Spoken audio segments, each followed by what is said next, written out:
The morning sun cast long shadows across the military base in Afghanistan as Staff Sergeant Maria Rodriguez limped toward the main gate. Her left leg throbbed with each step, a constant reminder of the IED explosion that had changed everything 3 days ago. The bandages beneath her combat uniform were still fresh, and the doctor had specifically ordered her to rest.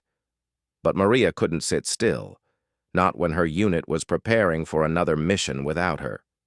She had served 8 years in the Army, working her way up through sheer determination and skill. Growing up in a small Texas town where opportunities were scarce, the military had been her ticket to something greater. Her father, a Vietnam veteran, had taught her that respect was earned, not given. Her mother, a nurse, had shown her the importance of helping others. These lessons shaped Maria into the soldier she became, tough, compassionate, and utterly dedicated to her brothers and sisters in arms. The previous week had been routine until everything went wrong. Maria's squad was conducting a patrol in a village outside Kabul when intelligence reports suggested insurgent activity in the area. As the communications specialist, she was responsible for maintaining contact with base and coordinating with air support if needed. The mission seemed straightforward: establish a presence, gather information, and return safely. The explosion happened without warning. One moment Maria was checking her radio equipment, and the next, she was thrown several feet by the blast. The world went silent, except for a high-pitched ringing in her ears. When the dust settled, she found herself pinned under debris. Her leg twisted at an unnatural angle. Blood seeped through her uniform, but her first instinct wasn't to call for help. It was to ensure her radio was working so she could call for backup for her team. Her squad leader, Sergeant First Class Thompson, had carried her to safety while under enemy fire. The medic, Doc Martinez, had worked frantically to stop the bleeding during the helicopter evacuation. Even through her pain-induced haze, Maria remembered feeling grateful for their quick action and professionalism. These were the people she trusted with her life every single day. Back at the base medical facility, the diagnosis was both better and worse than expected. The shrapnel had missed major arteries, which likely saved her life. However, the damage to her leg was significant, and the doctors weren't sure if she would ever return to full combat duty. For Maria, this uncertainty was almost harder to bear than the physical pain. During her recovery, she watched her unit prepare for missions from the sidelines. The guilt was overwhelming. Every time she heard helicopters taking off or saw her teammates gearing up, she felt like she was letting them down. The bonds formed in combat were unlike anything else. These people weren't just colleagues, they were family. Being unable to stand beside them felt like abandoning that family when they needed her most. The base was home to various special operations units, including a team of Navy SEALs who had arrived 2 weeks earlier. Maria had noticed them around the compound, but hadn't interacted much with the Special Forces personnel. They kept to themselves mostly, conducting their own briefings and missions. The few times their paths had crossed, the interactions had been professional but distant. On this particular morning, as Maria made her way slowly across the base, she was determined to at least observe her unit's pre-mission briefing. The doctor had cleared her for light duty, which technically meant paperwork and radio maintenance, but Maria interpreted it more liberally. She needed to feel useful, to contribute something meaningful to the mission, even if she couldn't be on the front lines. The communications center was her destination. As the most experienced radio operator in her unit, Maria knew she could help coordinate the mission from base. Her knowledge of local frequencies, enemy intercept capabilities, and backup communication protocols made her valuable even in her injured state. She had spent years mastering these skills, and they couldn't be easily replaced by someone else. As she approached the building, Maria noticed unusual activity around the special operations area. The SEALs were gathered in a tight group, their voices low but intense. Something in their body language suggested urgency, possibly even concern. In her experience, when Special Forces operators looked worried, it usually meant the situation was more serious than anyone wanted to admit. Maria's curiosity was piqued, but she continued toward her own unit's area. She had learned long ago that information flowed on a need-to-know basis, and as an injured soldier on light duty, she probably didn't need to know about whatever was troubling the SEALs. Her focus needed to be on supporting her own team's mission. The communications center was busy with pre-mission preparations. Radios were being tested, frequencies checked, and backup equipment prepared. Maria's commanding officer, Captain Williams, looked surprised to see her, but didn't send her away. He knew Maria well enough to understand that keeping her completely sidelined would probably do more harm than good. Her expertise and dedication were assets, even in her current condition. As Maria settled into her familiar workspace, adjusting her injured leg under the radio console, she felt a sense of purpose returning. The equipment hummed with quiet efficiency around her, and for the first time in days, she felt like herself again. She began running through the pre-mission communication checks, her fingers moving automatically across the controls she knew so well. Outside, she could hear the distant sound of helicopters being prepped for flight. Her unit would be airborne within the hour, heading into what intelligence suggested could be a challenging mission. Maria's role would be crucial, maintaining communication links, coordinating with air support, and serving as the lifeline between the ground team and command. Even from the base, she would be an integral part of keeping her teammates safe. The morning progressed with typical military precision. Equipment checks were completed, final briefings conducted, and last-minute intelligence updates reviewed. Maria found herself falling into the familiar rhythm of pre-mission preparation, her injury temporarily forgotten in the focus of the work. This was what she lived for, being part of something bigger than herself, contributing to the success and safety of her unit. As the departure time approached, Maria felt the familiar mixture of anticipation and concern that came with every mission. She would remain at base this time, but her heart and mind would be out there with her teammates. The radio would be her eyes and ears, the vital connection that could mean the difference between a successful mission and a tragedy. She was ready to prove that even injured, she was still a valuable member of the team. The mission had been underway for 3 hours when everything started falling apart. Maria sat at her radio console, monitoring multiple frequencies as her unit moved through hostile territory. The initial reports had been routine. Movement to the target area was proceeding as planned, no enemy contact, all systems functioning normally. Then the radio chatter changed, becoming sharp and urgent. "Base, this is Alpha Team. We have enemy movement, multiple positions, requesting immediate air support," came the crackling voice of Sergeant Thompson through her headset. Maria's fingers flew across the controls, switching to the air support frequency while maintaining contact with the ground team. "Alpha Team, this is base communications. Air support is 15 minutes out. Can you hold position?" Maria's voice was calm and professional, despite the adrenaline coursing through her veins. She could hear gunfire in the background of Thompson's transmission, and her heart raced, knowing her teammates were under attack. "Negative, base. We're taking heavy fire from multiple directions.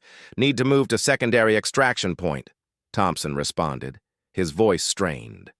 Maria could picture the chaos her unit was facing, the confusion, the danger, the split-second decisions that could mean life or death.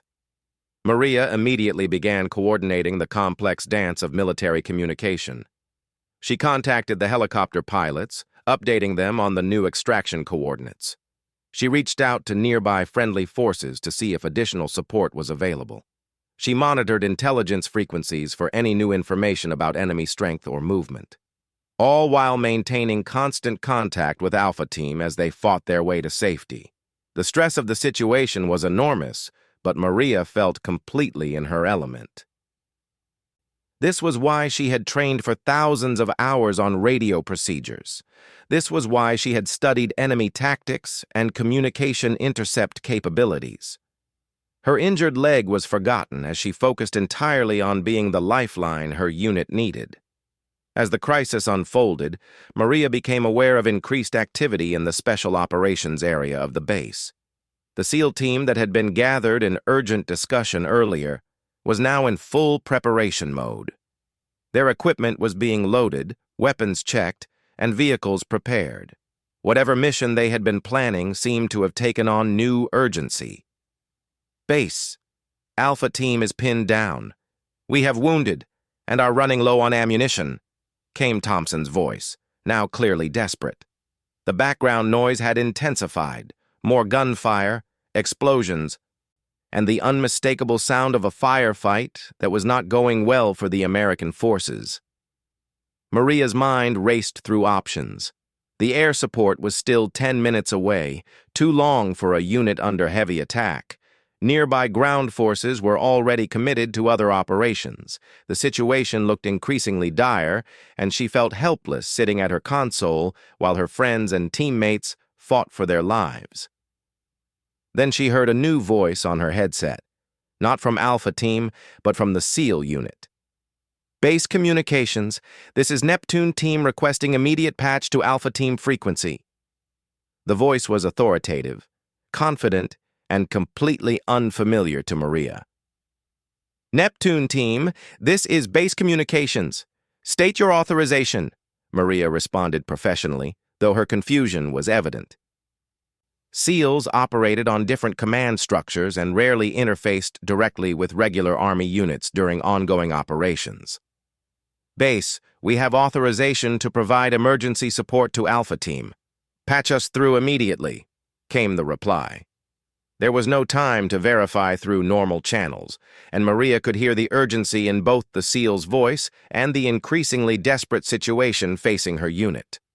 Maria made a split-second decision that would change everything. She patched Neptune Team into Alpha Team's frequency, essentially giving the SEALs direct communication with her endangered unit. Neptune Team, you're connected to Alpha Team on primary frequency. Alpha Team, you have Neptune Team standing by to provide support. The next few minutes were a whirlwind of tactical coordination. The SEALs, it turned out, were already airborne in fast helicopters and could reach Alpha Team's position much faster than the original air support. Their leader, who identified himself only as Neptune 6, began coordinating a complex rescue operation with Thompson. Maria found herself serving as the communication hub for an impromptu joint operation between regular Army forces and Navy Special Operations. She was simultaneously tracking the movements of Alpha Team, the incoming SEAL helicopters, the delayed air support, and potential enemy reinforcements. Her training had prepared her for complex communication scenarios, but nothing quite like this. Alpha Team, Neptune 6, we have eyes on your position. Enemy forces are larger than anticipated. We're going to need to modify the extraction plan, came the SEAL leader's voice.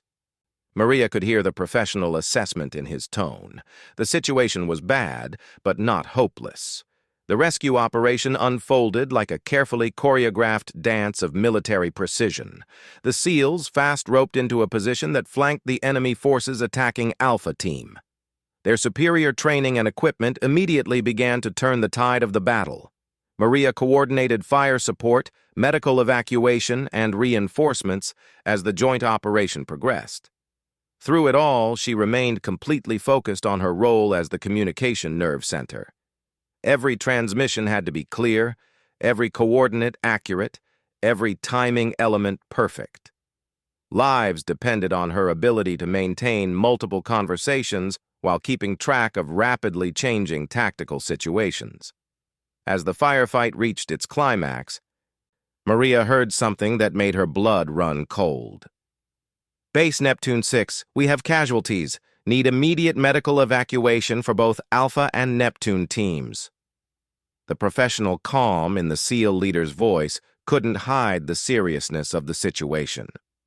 Maria's fingers flew across the radio controls as she coordinated medical helicopters, updated hospital facilities on incoming casualties, and maintained contact with the ground forces. Her leg throbbed from sitting in the same position for hours, but she ignored the pain completely. Her teammates needed her to be perfect right now, and she refused to let them down. The extraction helicopters finally arrived, and Maria listened to the controlled chaos of wounded soldiers being loaded onto aircraft. The immediate danger was over, but the cost was becoming clear. Multiple casualties on both sides, equipment lost, and a mission that had gone from routine to desperate in a matter of hours. Base communications. This is Neptune 6. All personnel extracted. Returning to base, came the final transmission from the SEAL leader. Maria felt a wave of relief wash over her, but it was tempered by concern for the wounded and questions about what had gone wrong.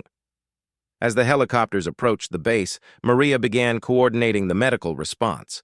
Hospital teams were standing by, trauma surgeons prepared, and family notification procedures initiated. Her role was shifting from tactical coordinator to support liaison, but it was no less critical. The first helicopter touched down 20 minutes later. Maria watched from her position in the communications center as wounded soldiers were rushed to the medical facility. Among them, she recognized several faces from her own unit. Thompson was conscious, but clearly in pain. Doc Martinez was helping carry another wounded soldier despite his own injuries, and several others she couldn't immediately identify. The SEAL helicopter landed moments later. Maria watched as the Special Operations team disembarked, their mission posture giving way to the exhaustion and stress that followed intense combat. Even from a distance, she could see that they had paid a price for the successful rescue operation. Neptune 6 was the last to leave his helicopter. Even at a distance, Maria could see he was a tall, imposing figure who moved with the confident precision typical of Special Operations personnel. He spoke briefly with the medical team before heading toward the debriefing area where mission commanders were waiting. As Maria began the process of documenting the communication logs from the operation, she felt a complex mixture of emotions. Pride in her role in coordinating a successful rescue, relief that her teammates were alive, guilt that she hadn't been there to fight beside them, and gratitude for the SEAL team that had risked their lives for soldiers they didn't even know. The base settled into the post-mission routine of medical care, debriefings, and equipment maintenance. Maria remained at her console, completing the paperwork and radio logs that were essential for understanding what had happened and improving future operations. Her leg was screaming in pain now, but she refused to leave until every detail was properly documented. As evening approached, word spread through the base about the day's events. The successful rescue operation was being praised at the highest levels, but Maria knew the real story was more complex. Something had gone wrong with the original mission. The enemy had been stronger than anticipated, and it had taken extraordinary measures to prevent a complete disaster. She also knew that her role in the operation would likely go unnoticed in the official reports. Communications specialists rarely received recognition for successful missions. They were simply expected to do their jobs perfectly every time. But Maria didn't need recognition. She needed to know that when her teammates were in danger, she had done everything possible to help bring them home safely. The next morning brought an unexpected visitor to the communications center. Maria was running diagnostic tests on the radio equipment when Neptune 6 appeared in the doorway. Up close, he was even more imposing than she had imagined. Tall, broad-shouldered, with the kind of weathered face that spoke of years in dangerous places. His uniform bore the insignia of a lieutenant commander, and despite his obvious fatigue, he carried himself with unmistakable authority. "Staff Sergeant Rodriguez?" he asked, his voice carrying a slight southern accent that seemed oddly gentle for such an intimidating figure. "Yes, sir," Maria replied, struggling to her feet despite the protest from her injured leg. The movement was awkward, and she had to grip the console for support, but military protocol demanded she stand for a superior officer. "Please sit down," Neptune 6 said immediately, noticing her difficulty. I'm Lieutenant Commander Jack Morrison, but most people call me Mace. I wanted to thank you personally for yesterday. Maria sank back into her chair, confused by the informal introduction and the purpose of his visit. I don't understand, sir. I was just doing my job. Mace pulled up a nearby chair and sat down, a gesture that surprised Maria. Officers, especially special operations officers, rarely sat casually with enlisted personnel. Your job? He asked, raising an eyebrow. Rodriguez? What you did yesterday went way beyond just doing your job. Sir, I was the communication coordinator. I coordinated communications, Maria said simply, still not understanding why this SEAL commander was in her workspace. Mace leaned forward, his expression serious. Let me tell you what really happened yesterday, because I don't think you understand the full picture. He paused, gathering his thoughts. When we got the call about Alpha Team being in trouble, we were preparing for a completely different mission. Our intelligence said the area was lightly defended, minimal enemy presence. Maria listened intently as Mace continued. What we found when we got there was a coordinated ambush involving at least 50 enemy fighters with prepared positions and heavy weapons. Your Alpha Team had walked into a trap that should have killed every one of them. The words hit Maria like a physical blow. She had known the situation was serious, but 50 enemy fighters, that was a small army compared to her unit's 8-person patrol. The only reason we were able to mount a rescue operation was because of your communication work, Mace continued. You kept Alpha Team connected to base, coordinated our frequency patch, managed air support timing, and maintained situational awareness for everyone involved. Without that coordination, we would have been flying blind into a situation that could have gotten everyone killed. Maria shook her head. Sir, any communication specialist would have done the same thing. That's what we're trained for. Rodriguez, I've worked with communication specialists from every branch of the military for 15 years. What you did yesterday was exceptional. Mace's voice carried absolute conviction. You were managing 7 different radio frequencies simultaneously, coordinating 4 different aircraft, tracking ground movements for 2 separate units, and maintaining communication discipline under extreme stress, all while injured. The praise made Maria uncomfortable. She had been raised to believe that doing your job well was simply expected, not something that deserved special recognition. I was sitting safely at a radio console, sir. Your team was the one taking risks. That's exactly what I need to talk to you about, Mace said, his expression growing more serious. Rodriguez, we made some assumptions yesterday that we shouldn't have made. Maria frowned, not understanding where this conversation was heading. When we first got word that Alpha Team needed support and that their communication specialist would be coordinating our frequency patch, we assumed we'd be working with Thompson or Martinez or one of the other NCOs we'd heard about. Mace paused, looking slightly uncomfortable. We had no idea their comms specialist was a woman, and we definitely didn't know she was working injured. I don't see how that matters, sir, Maria said, though she was beginning to understand what might have happened. It matters because when we first heard your voice on the radio, some of my team members questioned whether you could handle the complexity of what we were asking, Mace admitted. Special operations units sometimes develop prejudices about working with regular military personnel. We're used to working with our own communication specialists, who we've trained with for years. Maria felt a familiar sting of disappointment, though she tried not to show it. She had faced doubts about her capabilities throughout her military career, usually based on her gender, her size, or her background. She had learned to prove herself through performance rather than words. What changed your mind? She asked quietly. About 30 seconds into the first tactical coordination sequence, it became clear that you knew exactly what you were doing, Mace said with a slight smile. By the time we were managing the extraction, my senior NCO turned to me and said, Sir, whoever that is on the radio is keeping us all alive right now. The compliment was genuine, and Maria could hear the respect in his voice. It meant more to her than he probably realized. But here's the thing that really got our attention, Mace continued. After we landed and started reviewing the operation, we learned about your situation.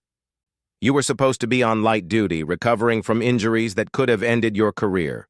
Instead, you were in that communication center for 6 hours straight, managing the most complex coordination scenario any of us had seen in months. Maria shifted uncomfortably in her chair. She hadn't thought about how long she had been at the console, or how her leg had been throbbing for hours. Rodriguez, when we realized what you had done, working through significant pain to keep our people alive, we felt like complete idiots for questioning your capabilities, Mace said bluntly. You proved that dedication and skill matter more than any assumptions we might make about gender, rank, or physical condition.